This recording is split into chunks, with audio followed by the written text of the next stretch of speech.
Hoje nós vamos falar do filósofo Schopenhauer. Para entender Schopenhauer é essencial entender Kant, né? Se for possível entender Kant, né? Mas algo muito importante, né, na filosofia de Kant, que é a diferença entre o mundo fenomênico e a coisa em si. A coisa em si seria a verdade absoluta sobre a realidade, do que de fato, né, o universo, a natureza, tudo é feito. A gente percebe os fenômenos da realidade, ou seja, o que os nossos sentidos nos falam. Nós vemos, né, ouvimos, mas como saber, né, se isso, né, representa o todo da realidade? A gente faz uma interpretação subjetiva, né, dessa realidade. Ele fala, né, do limite, né, do conhecimento humano em conhecer o todo da existência. Mesmo o conhecimento científico, né, quando descobre os átomos, quando avança, né, na tecnologia, sempre, né, é uma interpretação humana. Ele define, né,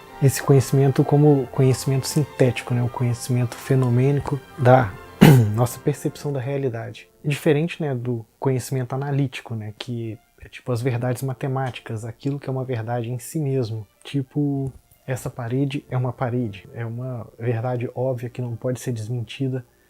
Um outro exemplo, né, todos os homens são mortais. Sócrates é um homem, logo ele é mortal. Ele faz essa divisão, né, entre o mundo objetivo e o mundo subjetivo, e que é muito importante, né, hoje em dia na ciência, né, de uma forma geral. Todas as pessoas veem, né, a realidade dessa forma, e de certa forma ele encerrou a discussão entre inatismo, né, e empirismo, porque ele conseguiu fazer uma síntese dessas ideias. Mas e por que é importante conhecer o mínimo de Kant antes de falar de Schopenhauer? Porque Schopenhauer, né, foi um discípulo, né, de Kant, que absorveu, né, essas ideias, mas ele critica, né, Kant no sentido de que ele não achava que há essa divisão entre mundo subjetivo e objetivo. Para ele, a realidade seria uma coisa só. Ele critica também os materialistas, né, que veem, né, esse mundo exterior como a matéria, e ele critica até mesmo os cientistas, que realmente na época, né, ainda tudo era muito precário, mas para ele a realidade era feita de vontade. A mesma coisa que compõe a consciência humana, a consciência de todos os animais, de tudo que existe, era a mesma coisa que a energia, o movimento da matéria, tudo era uma única coisa, vontade. Ou seja, todos nós, né, de certa forma, estávamos integrados com um todo, e o nosso eu, né, o nosso ego, era apenas uma ilusão. Ele tira muita coisa, né, da filosofia oriental, mas em uma coisa, né, ele é um tanto diferente, né, dos orientais, que é no seu pessimismo, pelo qual ele ficou famoso, né. É muito importante, né, essa visão do que era a realidade para Schopenhauer, porque daí ele retira, né, todos os conceitos que ele tem no livro dele. Apesar de ele não ser um materialista e criticar muitos materialistas, ele era tão determinista quanto materialista. Por quê? Para um materialista, né, toda a matéria, tudo que existe no universo é governado por leis naturais imutáveis, e essas mesmas leis naturais formam a vida e formam o comportamento dos seres, e não há nada que a gente realmente não tem poder sobre essas coisas, sobre como, né, sobre a vida, sobre os nossos próprios pensamentos, né, se a gente for parar para pensar toda a ideia do subconsciente, né, de não estarmos no controle dos nossos impulsos, dos nossos sentimentos, vem tudo dessa época aí do século XIX, onde o materialismo estava em alta. Mas ele era igualmente determinista. A diferença é que, ao invés de achar que tudo era matéria, tudo era vontade, mas era tudo governado, tudo estava fora de nossas mãos, não existia livre-arbítrio, era tudo uma expressão dessa mesma vontade de diferentes formas. Ele até faz uma hierarquia das plantas passando pelos animais e chegando ao ser humano, né? Onde alguém já deve ter ouvido a frase, né, que nós somos o universo tentando enxergar a si mesmo, falando do universo, né, como tudo que existe dentro de uma perspectiva material. E de certa forma ele achava que nós éramos a vontade tentando entender a si mesma, mas que todo tipo de individualidade era uma ilusão, né, de que a gente estava preso, né, nesse grande todo. E desse determinismo dele veio um grande pessimismo. Tem um livro que ele escreveu, Do Livre-Arbítrio, onde ele expressa bastante crença dele de que não existia livre-arbítrio. Ele fala até que se fosse possível saber o caráter, né, das pessoas, poderíamos jogar alguns na cadeia assim que eles nascem, né, porque ele achava que as pessoas não podiam fugir de si mesmas. E ele até defende, né, a filosofia estoica sobre uma certa passividade sobre os sofrimentos do mundo, justamente pela nossa incapacidade de realmente mudar qualquer coisa de maneira substancial.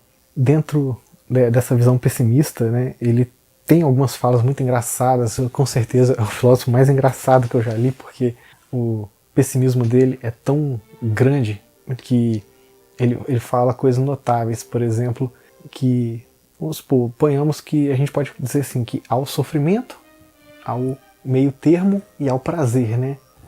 E ele dizia que a única coisa que existe é o tédio e o sofrimento. Quando vamos na direção do tédio, sentimos um alívio, mas se ficarmos muito tempo no tédio, o tédio também vai nos consumir. Aí nós inventamos moda, procuramos a agitação na vida para ir para o lado do sofrimento novamente. O sofrimento seria uma força positiva, não no sentido de ser algo bom, mas positivo no sentido de que o sofrimento é alguma coisa. E a ausência dessa coisa é igual, por exemplo, podemos dizer que a luz, tem um monte de luz aqui na minha cara, olha que monte de sombra. A luz é alguma coisa e a escuridão é a ausência de luz, ou o frio é a ausência de calor, né, dentro de uma perspectiva mais material. É óbvio que para os nossos olhos, para mim, o preto é uma cor. O nosso cérebro, né, ele transforma o preto, né, em algo. A gente vê o preto e a gente fala a cor preta. Para o nosso cérebro, o frio é algo real. Porque assim como existe o calor, né, objetivo, subjetivo, mas enfim. O que eu quero dizer é que para ele também o sofrimento era algo, a ausência de sofrimento e o tédio. E a vida, né, é como um pêndulo, né, entre o sofrimento e o tédio. E é por isso que, por exemplo, Dante da Divina Comédia teve tanto para escrever sobre o inferno e tão pouco no paraíso, porque depois ele descreveu o inferno exatamente como é o mundo real, de forma exagerada, né? E quando ele foi descrever o paraíso, não sobrou nada para colocar lá, no seu tédio, provando, né, que não existe nada de fato bom. Isso ele escreve, né, nos Sofrimentos do Mundo, o livro mais famoso dele e o mais engraçado, sem dúvida nenhuma. Tudo quando eu falo assim, dessa visão, né, da realidade é do livro, a interpretação que ele faz de Kant e a descrição dele do universo, né, vem de um mundo como vontade e representação. Sobre o livre-arbítrio, né, tem um livro escrito do livre-arbítrio, mas ele expressa essa ideia repetidas vezes em todas as suas obras, e o único livro que eu não li dele ainda foi Sabedorias da Vida. Ele é famoso por ter sido o primeiro filósofo a falar do amor, e é muito interessante que antes de Freud, antes de Darwin, apesar de que estava, né, no espírito do tempo, as pessoas já estavam discutindo sobre isso, ele fala muito do papel do instinto, do papel que, ele não cita a palavra inconsciente, ele usa palavras como gênio da espécie ou vontade, ele evita a palavra instinto, apesar de que a palavra instinto já existia na época. Uma prova de que ela fazia parte do espírito do tempo é que antes dele o próprio Marquês de Sade fala algo semelhante, né, sobre os nossos impulsos animais que não podemos controlar. Só que ele não tem necessariamente uma visão positiva do amor.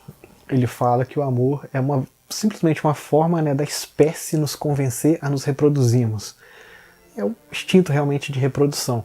A gente acha, né, que está fazendo algo super egoísta, né, para o nosso próprio bem-estar, para o nosso próprio prazer, mas na verdade a gente está simplesmente seguindo um impulso, né, de continuidade da espécie. E, como eu falei, antes de Freud ele já tem essa noção, né, de inconsciente.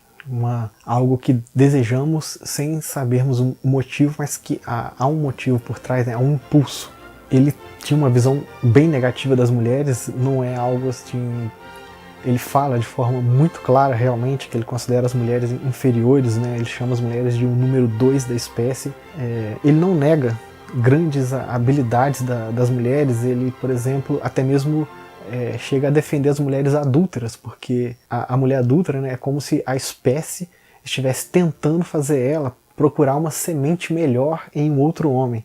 Então ele não vê com maus olhos esse lado instintivo do ser humano, mas ele considera realmente que as mulheres são inferiores e não deveriam ter os mesmos direitos que os homens, e ele elogia o Oriente, por exemplo, né, onde todo o movimento feminino não estava ocorrendo. E eu procurei até saber sobre a vida pessoal dele, né? Talvez algum trauma, mas eu creio que não.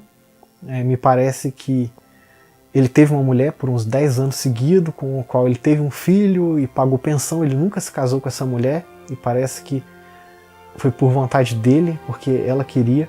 Ele viveu numa casa alugada, 2 casas alugadas. Ele alugou 2 apartamentos de uma vez porque ele não queria ter um vizinho. E ele era rico porque o pai dele deixou uma companhia com dinheiro. Mesmo assim, ele se dedicou à filosofia e a ser professor de filosofia porque ele queria ser famoso. Ele escreveu fanaticamente, achando que tinha descoberto a grande verdade sobre o mundo, né? Negando o materialismo, dizendo que tudo era vontade. Tanto que esse livro, Vontade como O Mundo como Vontade e Representação, foi o 2º livro que ele escreveu, se eu não me engano, e foi a grande obra-prima dele, e todos os outros livros vieram apenas a complementar esse livro. Então ele se achava genial, ele tinha um ego muito grande. É até engraçado quando você lê as edições, as notas, né, de edição que ele fazia. Esse livro foi editado 3 vezes com ele em vida. Nos 2 primeiros livros, ele ataca, né, de forma bem virulenta o Hegel, que é um filósofo que ele odiava, que era outro discípulo de Kant, o qual ele chamava de impostor. Quando foi na 3ª edição, ele já estava com 70 anos, 70 e poucos anos, e ele foi homenageado. Muitas pessoas intelectuais lá da Alemanha foram até a casa dele, ele foi totalmente homenageado. Então, quando foi ocorrer a 3ª edição, ele já mantém um tom incrivelmente suave, ele escreve muito pouco e ele agradece, né, a muitas pessoas porque ele finalmente sentiu que estava sendo reconhecido. Poucos anos antes da morte, uns 2 anos depois, ele morreu sentado na cadeira, né, com uma xícara na mão, mas ele havia, né, sido reconhecido pela sua obra já no final da sua vida, e ele tentou reconhecimento desesperadamente. Ele deu aula na mesma faculdade que Hegel dava aula. O Hegel era extremamente popular, os alunos adoravam ele, todo mundo queria conversar com Hegel, enquanto as aulas de Schopenhauer eram totalmente ignoradas. Muitas vezes ele ficava falando sozinho para as paredes ou para uns 2 ou 3 alunos. Ele não tinha, né, o carisma que Hegel tinha, o dom da palavra. Mas eu já tentei ler um livro de Hegel, eu achei um saco, dificílimo de entender, sem objetivo. Outro fato interessante é que, da mesma forma que Schopenhauer chamou Kant, né, de seu mestre, de seu professor, Nietzsche também chamou Schopenhauer dessa forma. E quem foi muito influenciado por Hegel foi Karl Marx, né, que virou aí um símbolo da esquerda, e Nietzsche, apesar de não ser tão acentuado, também já foi muito, né, citado pela direita. Só que Nietzsche tinha todo um lado revoltado, né, que não cai tão bem com um pensamento mais conservador. Mas a justificativa, né, que Nietzsche dá da aristocracia é sem dúvida um prato cheio, pelo menos para a direita reacionária da época, né? Hoje em dia esse tipo de discurso jamais seria utilizado. Depois, né, que ele teve essa namorada com a qual ele veio a ter um filho, ele tentou se casar. Ele era um cara rico, tinha, né, condições na época, né? Se você era um cara rico, você podia chegar para uma família, pedir a mão, né, de uma garota em casamento, mas não era tão fácil quanto parece. A garota tinha que gostar de você, ela era ouvida e tal, mas ele teve a oportunidade de dar um passeio, né, com uma garota para a qual ele deu uvas, né, um passeio de barco. Ele remava, né, enquanto ela ficava lá com aqueles vestidões da época do século XIX, com a sombrinha, e ela escreveu no diário dela que ela jogou as uvas dele fora quando ele não estava olhando, porque ela sentiu nojo das mãos velhas e enrugadas dele. Mas ele, procurando assim um motivo do qual ele ser tão, não diria depressivo, ele não me parece autodepreciativo e nem me parece querer morrer. Aliás, ele fala que o suicídio não é de forma alguma a negação da vontade. Ele diz, aliás, que a negação da vontade é a negação do eu, exatamente como os orientais falam, e que você só está negando sua vontade quando você é altruísta, quando você se sacrifica pelo próximo, que essa é a única forma de realmente negação do eu. Não que ele tenha sido uma pessoa altruísta, um santo de forma nenhuma. Ele tinha uma péssima relação com a mãe dele. Eles brigavam o tempo todo. O pai dele morreu e deixou, né, os negócios para ele. Ele dava uma pensão para a mãe dele. Eles conviveram por um tempo, moraram junto, até que eles não suportavam mais, se separaram. Ele continuou convivendo na casa dela, até que eventualmente ele só ia na casa dela quando tinha eventos sociais, porque era o único momento que eles podiam evitar brigas. Só que em determinado momento houve uma discussão tão grande que ela empurrou ele de uma escada. Ele caiu, né, escada abaixo, rolou. Chegando lá embaixo, ele vira para ela e fala que ela nunca seria conhecida a não ser pelo nome dele. Pelo menos é isso que reza a lenda, né? Ela também era uma escritora de algum sucesso, enquanto ela sempre foi popular, né? Ela sempre escreveu livros e teve uma pequena popularidade, enquanto Schopenhauer nunca foi popular.